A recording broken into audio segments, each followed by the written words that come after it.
வணக்கம். அதிக பாரம் ஏற்றிய ட்ரெய்லர் லாரி சாய்ந்ததால் பரபரப்பு. போக்குவரத்து காவலரின் துரித நடவடிக்கையால் பெரும் விபத்து தவிர்ப்பு. சென்னை துறைமுகத்திலிருந்து அதிக பாரம் ஏற்றிக்கொண்டு மிஷினரி பொருட்களை ஏற்றி சென்ற ட்ரெய்லர் லாரி ஒன்று எண்ணூர் நோக்கி சென்று கொண்டிருந்த போது எண்ணூர் விரைவு சாலை டோல்கேட் சிக்னல் அருகே திடீரென சமநிலையை இழந்து ஒருபுறமாக சாயும் நிலைக்கு வந்தது. இதனால் அப்பகுதியில் பரபரப்பு ஏற்பட்டது. அப்போது பணியில் இருந்த போக்குவரத்து தலைமை காவலர் செல்வம் உடனடியாக லாரியை நிறுத்துமாறு ஓட்டுநருக்கு அறிவுறுத்தினார். அவரது துரித நடவடிக்கையால் பெரும் விபத்து தவிர்க்கப்பட்டது.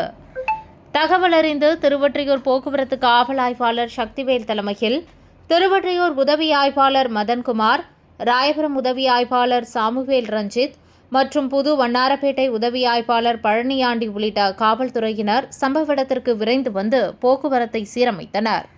சமநிலையை இழந்த ட்ரெய்லர் லாரியில் இருந்த கனரக மிஷினரி பொருட்கள் கிரேன் உதவியுடன் வேறு வாகனத்திற்கு மாற்றப்பட்டு அனுப்பி வைக்கப்பட்டன. மேலும் அதிக பாரம் ஏற்றி வந்த லாரிக்கு மோட்டார் வாகன சட்டத்தின் கீழ் ரூபாய் 10,000 அபராதம் விதிக்கப்பட்டது. இந்த சம்பவத்தால் எண்ணூர் விரைவு சாலையில் பயணித்த வாகன ஓட்டிகள் சாய்ந்த நிலையில் நின்ற ட்ரெய்லர் லாரியை பார்த்து கொண்டே சென்றனர். இதுகுறித்து பொதுமக்கள் மற்றும் சமூக ஆர்வலர்கள் கூறுகையில், அதிக பாரம் ஏற்றி செல்லும் சில வாகனங்கள் மீது உரிய நடவடிக்கை எடுக்காமல் ஒரு சில அதிகாரிகள் லஞ்சம் பெற்றுக்கொண்டு அனுமதிப்பதாக குற்றச்சாட்டுகள் எழுந்து வருகின்றன.